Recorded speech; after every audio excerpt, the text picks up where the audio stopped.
En 30 minutos, MF Economía e Inversiones y Radio 1000 te traen los principales temas económicos del mundo y de Paraguay con Economía a 1000. Llegó la hora de conocer a la pick-up que va a redefinirlo todo. Un vehículo con una fuerza increíble, con una capacidad sorprendente, con tecnología nunca vista en el segmento. Y además, un diseño extraordinario. La pick-up, el líder de la raza fuerte, está creando un nuevo estándar en la categoría. Llegó la nueva generación de Ford Ranger. Prepárate para lo imposible.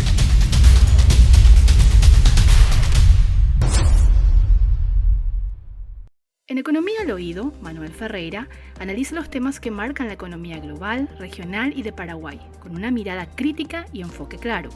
Y si buscas noticias y voces claves del ámbito económico nacional, escucha también el podcast Economía a 1000, el espacio de entrevistas y actualidad. Dos miradas, una misma fuente. MF Economía e Inversiones. Muy buenos días, bienvenidos a una emisión más aquí de Economía 1000. Muchas gracias por la compañía de todos los días. Quien les saluda, Prince Otto, y estoy también junto con la compañera Ada Caballero. ¿Cómo estamos, Ada? ¿Qué tal? Bienvenida. Buenas, Prince, ¿todo bien y vos? Todo en orden, ya listísimo para empezar una nueva semana de este mes de julio con muchísima información, análisis y por supuesto invitados de primerísima mano. Y en ese sentido, ya me confirman desde producción que está en contacto vía Zoom Carlos Sanabria, él es consultor de riesgo de la consultora Stonex. ¿Cómo estamos, Carlos? ¿Qué tal? Bienvenido, gracias por atendernos. Prince, ¿qué tal? ¿Cómo estás? Hola, Ada, un gusto estar con ustedes como siempre.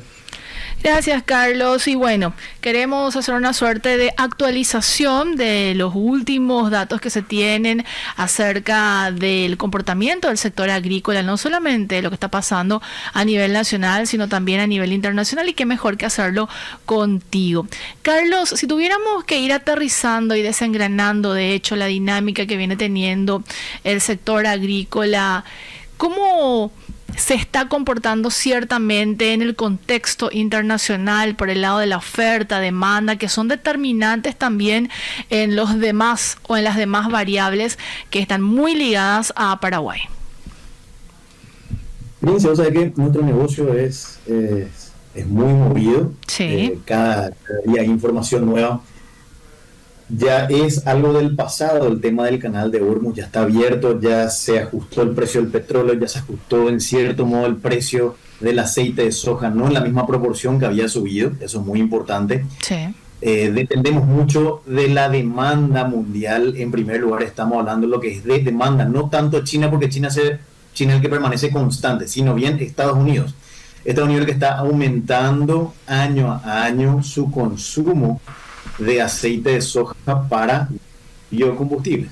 Es decir, el aceite de soja hoy es, digamos, la niña bonita del mercado. Tenemos una posición de harina que lastimosamente no acompaña al aceite, pero el aceite es realmente el que está ganando muchísimo terreno. Vamos a recordar que cuando la soja entra a una industrialización, lo que sale es justamente harina y aceite. Sí. La soja en sí se consume poco o nada. Entonces, esos dos subproductos, harina y aceite, son los que realmente te están moviendo muchísimo. Lo que es la soja varía muchísimo dependiendo de la producción que estemos teniendo. Entonces, ¿hoy en qué situación estamos, Prince? Ya estamos con el canal abierto, como bien comenté, los precios se estabilizaron, el clima de Estados Unidos estaba excelente hasta la semana pasada. Hubo una presión muy grande porque ellos tuvieron un avance de siembra incluso más acelerado que el promedio de los últimos años. Eso es muy bueno para el cultivo.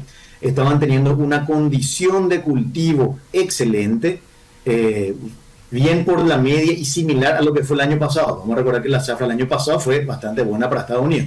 No fue excelente, pero fue muy buena. Entonces, Estados Unidos hasta la semana pasada se estaba viendo de repente muy bien en términos de producción. Ahora bien, ¿qué aconteció y qué es lo que tenemos hoy mismo? Sí. Bien calentito, Prince. Hay zonas de Estados Unidos que posiblemente no reciban agua en esta semana. Tenemos temperaturas en las zonas principales productivas, hablando siempre de Estados Unidos, que está por encima del promedio, es decir, eso podría estar afectando en cierta medida el rendimiento futuro. De todos modos, a la cosecha de agosto/septiembre falta bastante todavía, entonces hay demasiados factores que van a ir incidiendo. Pero esto se mide momento a momento. Hoy, ¿qué es lo que se ve? Que hay una presión bastante importante a la suba de la cotización de Chicago de la soja, debido justamente a una situación climática que está teniendo Estados Unidos. A eso se suma ciertos rumores de que China podría estar comprando productos americanos. No se está confirmando, son simplemente rumores hasta ahora. ¿Y qué cambia en el caso de que se concrete esto de los rumores, Carlos, digo, de la intervención de China como comprador? ¿Cambiaría de alguna manera o reconfiguraría el tablero en algunos puntos? O sea, que hay muchísimo, Príncipe, porque acá hay dos oferentes principales, sí. Vamos a llamarle un oferente que es Estados Unidos y un oferente que es América del Sur. Ese oferente, América del Sur, tiene un exceso de producto, tiene un Brasil que está creciendo constantemente en área, tiene una Argentina que tuvo una producción excelente este año, un Paraguay que tuvo una producción récord, es decir, a nivel regional nos sobra producto. Ahora, ¿qué pasa en el país del norte? Estados Unidos, todo lo contrario, ellos están perdiendo terreno de exportación frente a Brasil. Sin embargo, esa pérdida de terreno de exportación está siendo consumida por el aumento de consumo interno, como bien ya comentamos. Entonces, ese aumento de consumo interno estaría dejando a Estados Unidos con un stock al final de la campaña entre 8 a 10 millones de toneladas, muy por definirse. Entonces, ¿qué ocurriría si es que China empieza a hacer compras adicionales a lo que se estaba teniendo en cuenta de Estados Unidos? Ese stock de Estados Unidos tendría que ajustarse un poquito más. Eso impactaría en el precio de forma directa. No solamente por una cuestión de stock mundo, porque a nivel mundo sobra productos, sino solamente porque en Estados Unidos estarían con un stock muy ajustado. Entonces, de que China realmente haga una alianza con Estados Unidos y compre mucho producto americano, eso yo creo que llevaría los precios a otro nivel. Por el momento, Prince, eso no se ve, porque China todavía mantiene un arancel del 10% para soja americana, es decir, y a eso se suman los basics, que ya voy a hablar enseguida. Sí. El producto americano es más caro que el producto brasilero. Entonces, hoy día no hay tanta manera de competir entre el producto brasilero y el americano. Siempre para el chino, todavía, al menos, es más barato consumir justamente de Brasil y no de Estados Unidos. ¿Cuál es la diferencia en materia de precio cuando decís, Carlos, hoy por hoy, el que ofrece Estados Unidos y Brasil? ¿Cuál es la brecha? No, hay una brecha enorme. Pasa que hoy, ¿qué es lo que sucede? Esa brecha principalmente se da por dos factores. Un factor que es el basis, que ya vamos a entrar enseguida, y el otro factor es el arancel del 10%. Claro. Es decir, sale más de $30 por tonelada hoy día comprar de Estados Unidos que de Brasil. O sea, no tiene tanto sentido para el importador comercial chino hacer operaciones de compra de Estados Unidos y no de Brasil. Entonces, ¿quién es el que está comprando hoy día de Estados Unidos desde China? Son las empresas estatales, que por un lado pagan ese impuesto del 10%, por eso entra de nuevo al Estado, ¿verdad? Hablaba del componente basis también, para que la gente pueda entender de lo que estamos hablando, Carlos, brevemente, ¿cómo se construye justamente esta figura conocida como premio, basis o etcétera también en términos técnicos? Todos los commodities, o sea, ¿qué es lo principal de un commodity? Es un producto de poco proceso que cotiza en bolsa. Es decir, un commodity es un producto financiero. ¿Por qué financiero? Porque puede comprar cualquier persona. Cualquier Juan de la calle puede comprar un contrato de soja.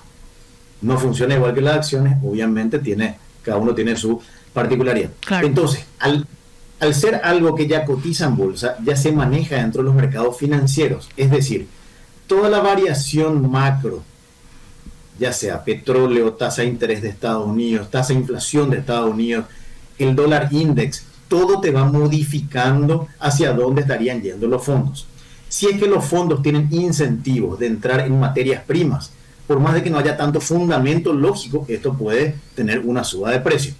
Entonces, dependemos muchísimo de demasiados factores del ámbito financiero.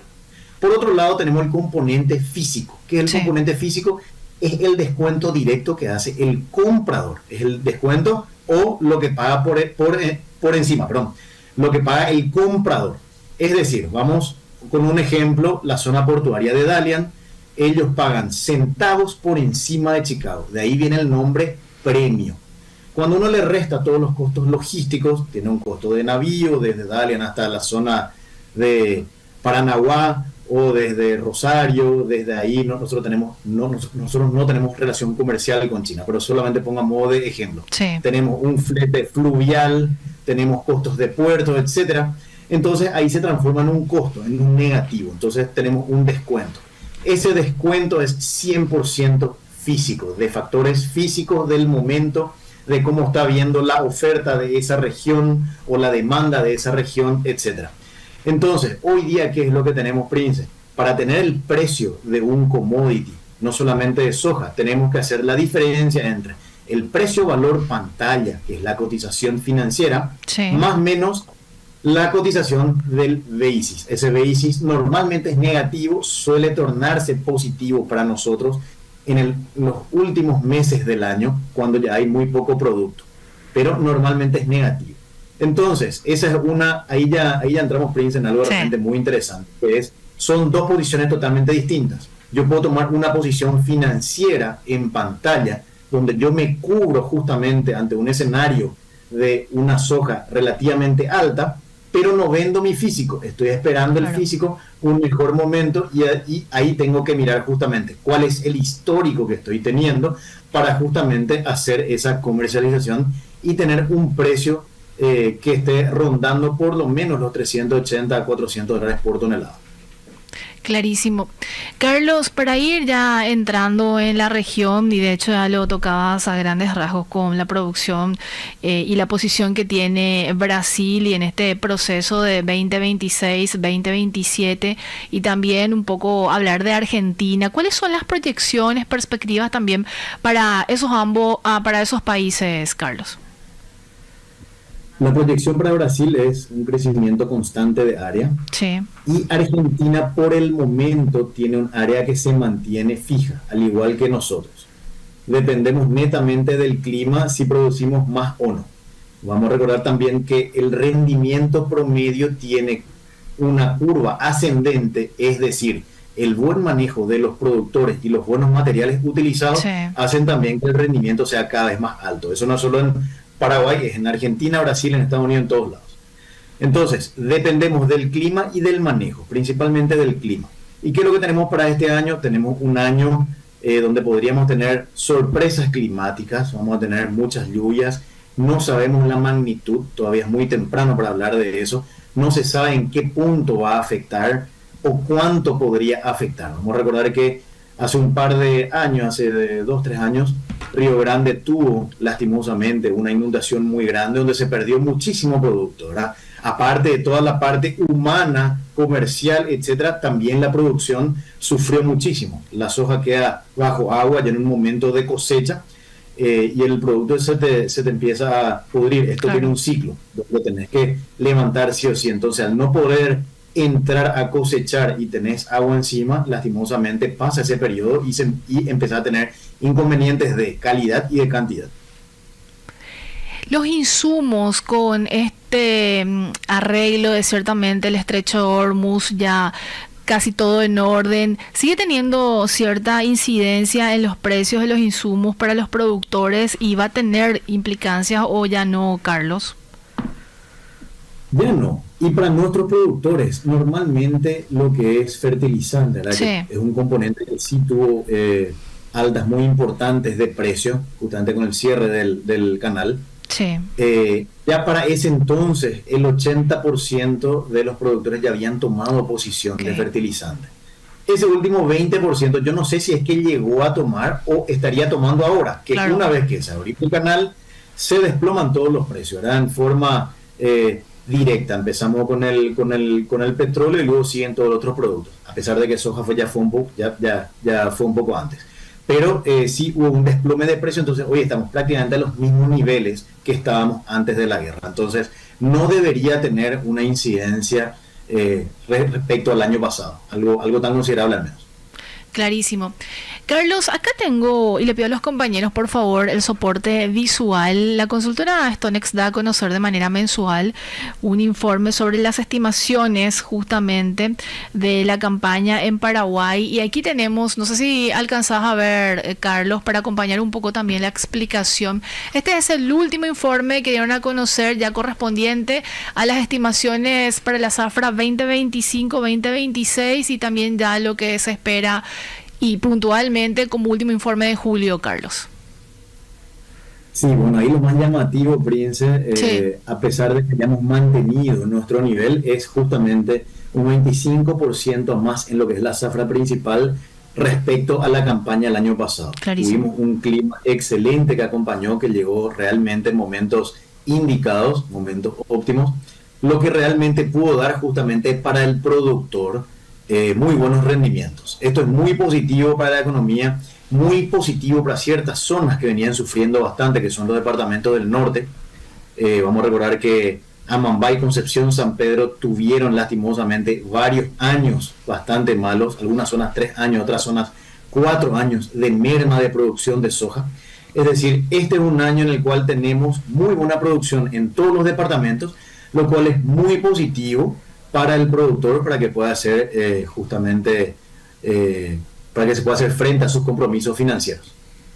La siguiente lámina, por favor, compañeros. Aquí tenemos también 2 mapas, Carlos, que nos hablan de lo que justamente se refiere a la producción y, bueno, discriminado por departamentos. ¿Qué podemos describir justamente de esta información? Bueno, los departamentos más oscuros son los que tienen más producción o más rendimiento o más área, como le quieras llamar. Realmente acá estamos hablando de toneladas y de productividad, perdón.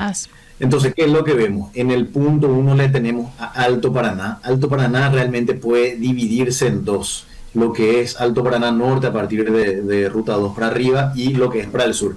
No suelen tener el mismo comportamiento climático. Normalmente Alto Paraná Sur, ya más hacia el sur, más hacia Itapúa, tiene un comportamiento de repente que hay ciertos años que tiene rendimientos excelentes. Realmente la zona de Itapúa fue una zona que tuvo varios años ya consecutivos con lluvias muy buenas. Muy distinto a lo que fueron los departamentos del norte.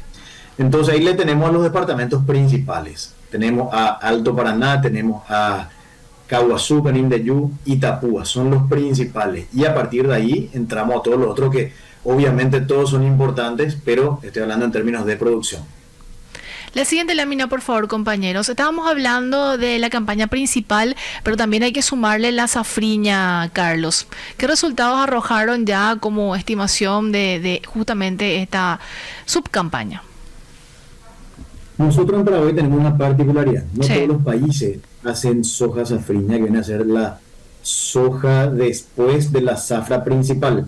Entonces, normalmente acá es donde salen las semillas para lo que se va a usar para la campaña siguiente y también sale mucha soja comercial. Entonces, esta soja que se siembra después de época, a partir de que se cosecha la zafra principal a partir de mediados de enero, entonces, ¿qué es lo que tenemos? Tenemos 670.000 hectáreas que mantuvimos constante al mes pasado y tenemos un rendimiento de promedio 2.000 kilos por hectárea. Entonces, eso estaría sumando 1.4 millones de toneladas aproximadamente a lo que es la campaña principal.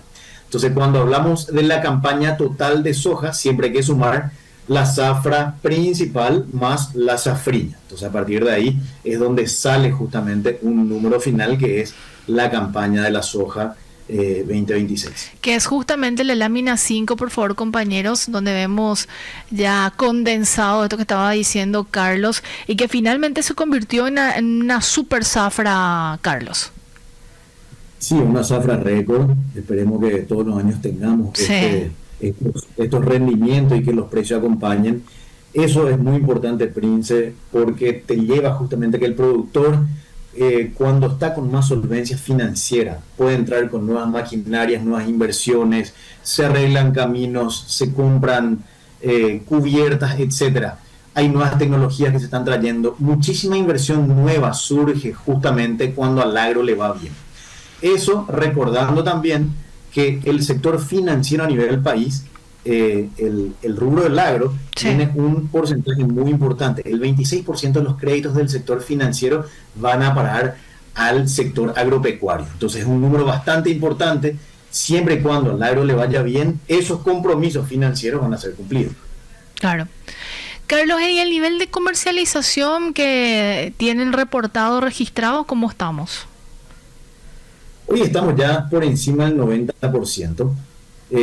Hay una comercialización que es prácticamente normal para esta época. Sí. Yo creo que se aprovechó bastante dos momentos. En primer lugar, el productor estuvo bastante reacio de hacer ventas cuando se estaba hablando justamente de un Brasil que venía bastante fuerte, con un basis en Asunción o un descuento de menos $80 por tonelada, que es bastante alto para la época. Ahí el productor prácticamente se quedó con su producto y no quiso vender. Sin embargo, muchos productores muy inteligentemente empezaron a tomar posiciones financieras de los altos precios de Chicago. Es decir, aprovechando el cierre del canal, la suba del petróleo, la suba del aceite de soja, la suba de la soja, se tomaron posiciones financieras de soja en la pantalla de Chicago, no se vendió el basis y se salieron de esas posiciones cuando el basis realmente tuvo niveles alrededor de menos 20, menos 25, menos 15 dólares por tonelada, que fue hace un par de semanas. Entonces, esos productores realmente sí tuvieron un precio un poquito más alto de la media. ¿Por qué? Porque se aprovecharon esos dos momentos. Un Chicago en buen momento, en un basis, con una pantalla de cotización bastante interesante y con un basis bastante flojo. Es decir, entonces, ahí el productor pudo tener ese precio final de $380 para arriba, 380, 390, 400, 405 se llegó a escuchar en esta campaña. Muy distinto a la media de los últimos 3 años, que fue de 335, 340 dólares por tonelada. Y el otro producto también que suele ser importante, Carlos, es el maíz. ¿Cómo están viendo también el comportamiento y sobre todo la situación climática que se vaticina como ambivalente también en algún momento? Maíz, nosotros nos mantenemos con un área de 923.000 hectáreas. Sí. El rendimiento y la calidad sí podrían variar. Vamos a recordar que en las últimas semanas o en el último mes incluso tuvimos muchas lluvias, tuvimos momentos de humedad, tuvimos frío, o sea, ciertos aspectos climáticos que sí te podrían incidir en la calidad y en la cantidad del grano. Eso no vamos a ver todavía, vamos a ver más adelante porque van a ser los últimos lotes que se estarían cosechando. Por el momento tenemos un avance de cosecha todavía muy lento, muy tímido. Yo creo que el clima no está permitiendo, falta de repente un poquito más de horas luz como para que se empiece a hacer nuevas cosechas, a pesar de que sí ya hay muchos productores que incluso con el clima húmedo están haciendo levantamiento de producto. Pero el fuerte estaría entrando justamente a partir de esta quincena, donde estaríamos viendo ya los rendimientos y la calidad ya en forma más significativa. Y con un consumo interno que va en crecimiento, Carlos. O sea que el consumo interno es muy interesante. Sí. Vamos a ver que Paraguay tiene 3 destinos principales para lo que es el maíz. Tiene un consumo interno, que es el principal, ¿verdad? Sí. Tiene un Brasil que todos los años te consume, eso por una cuestión logística interna de Brasil. Ellos tienen que comprar producto paraguayo. Y también hay muchas operaciones por río, que eso depende año a año de cuánto es lo que realmente se estaría llevando. Los dos constantes son el consumo interno de Paraguay y la exportación a Brasil. Lo que es Brasil, tenemos una exportación promedio entre 1.600.000 a 2 millones de toneladas año. Dependería de repente algo, ya sea o de los precios o de la logística, que a pesar de que estemos pegados a Brasil, tenemos muchos inconvenientes logísticos. Esperemos que con este nuevo puente de repente sea un poquito más ágil, pero sí tenemos todos los años inconvenientes logísticos. Y por otro lado tenemos el consumo interno, que hoy día